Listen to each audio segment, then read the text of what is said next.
Hi friends, I wanted to check in with you. I don't know how you've been feeling, but the past week or so, as things have been unfolding in the world, and especially obviously within the past few days, it's been rough over here for me. I'm not gonna lie, I can only speak for me, but I know a lot of you feel it too. It has been scary, it has been overwhelming.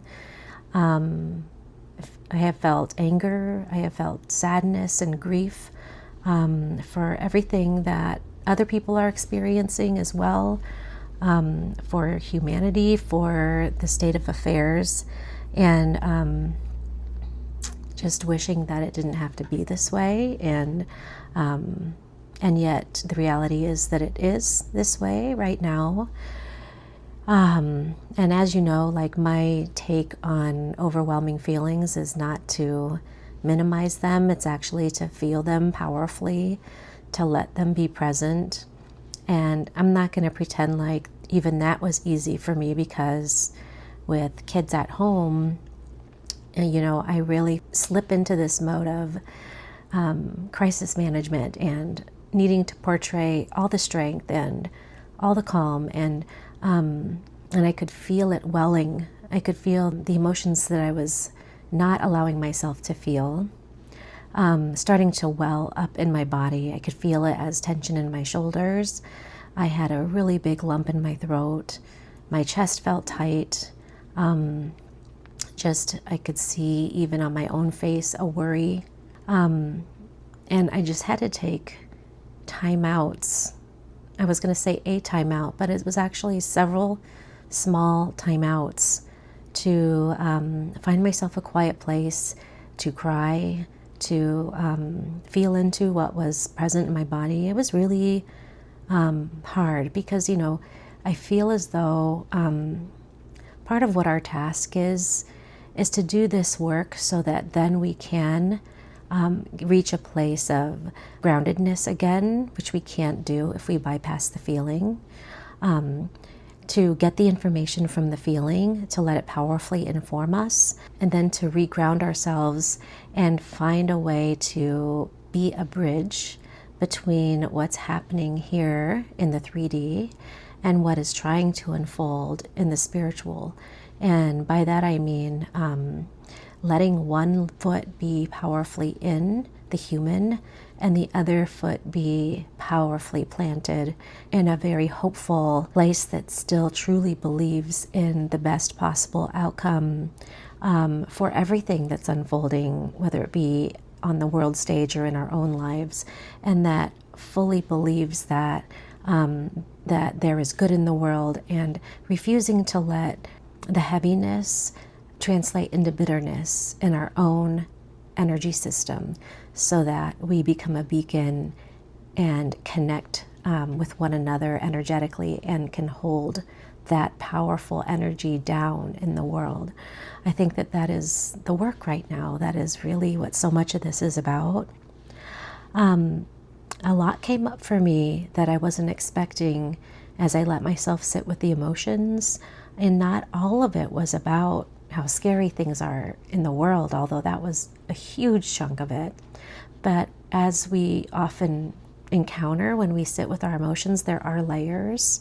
And for me, there was a layer underneath that was intensely personal to my situation, to my husband's passing, into, in some ways, still feeling as though our steadiness is fragile as a family. I'm trying not to cry.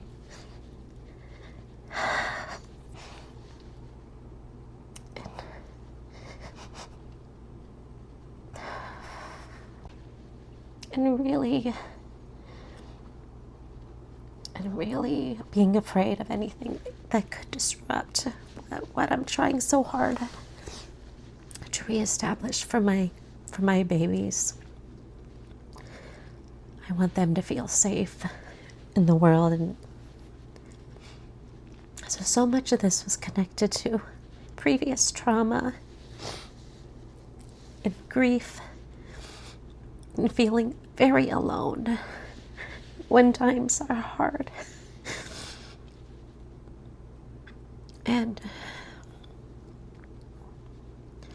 so I'm saying this because I think that there could be something for you a layer down as well. And this is important to bring to the surface because I didn't know how much of that was still there. And it needed to be felt.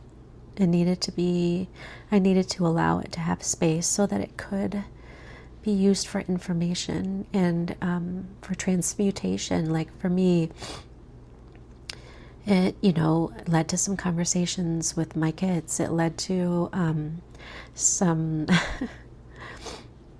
deep reflections and reprocessing of grief. It invited in another layer of healing,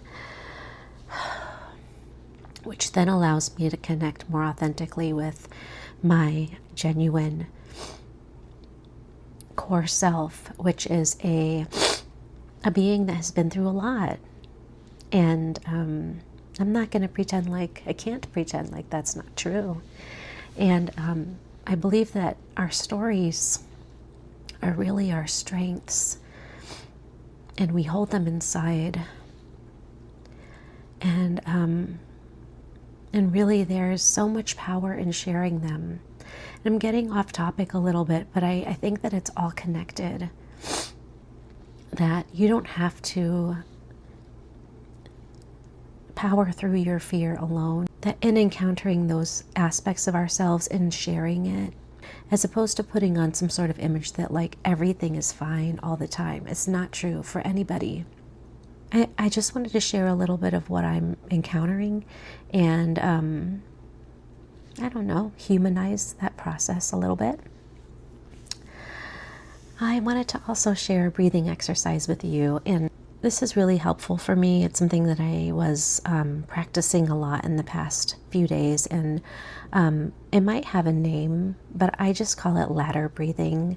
So if you know the name, feel free to comment what this breathing technique is called. I started doing it almost instinctually because I know that when you extend your exhale longer than your inhale, what it does is it activates the parasympathetic nervous system, which is the part of our nervous system that's responsible for calming our system down, returning it to a state of rest.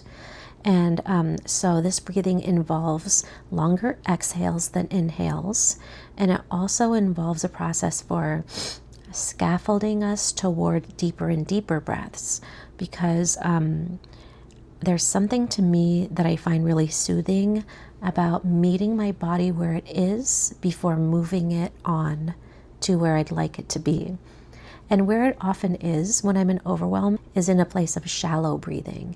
So I start there and then I scaffold my way up. So I wanted to share that with you, and let me know if you find it helpful. So if you have a quiet spot you can settle in, find your way there and just get yourself comfortable. Maybe close your eyes. See if you can relax your shoulders. Just find some ways to get present. And we're just going to start off with an inhale to the count of 2 and an exhale to the count of 3. So it's inhale, 1, 2, exhale, 1, 2, 3. Inhale, 1, 2, 3. Exhale, 1, 2, 3, 4. Inhale, 1, 2, 3, 4. Exhale, 1, 2, 3, 4, 5.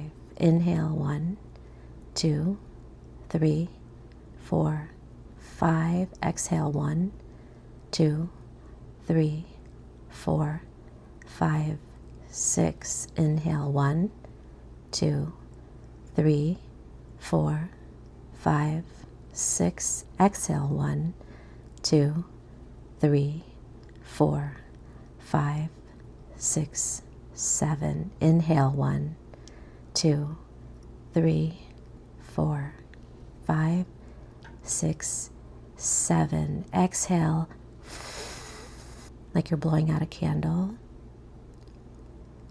And just see if you can shake that off a little bit and let your body and your breathing return to normal. How did that feel? You can go higher up if you want. You can go to 10. I've practiced going to 10, getting my lungs really full. Building that lung capacity is such a great thing. So I only did it to 7 today, but you get the idea. It's just basically slowly making your way up to deeper and deeper and deeper inhales and longer and longer and longer exhales. Anyway, I hope that was helpful, and I'll hop on again soon. Bye.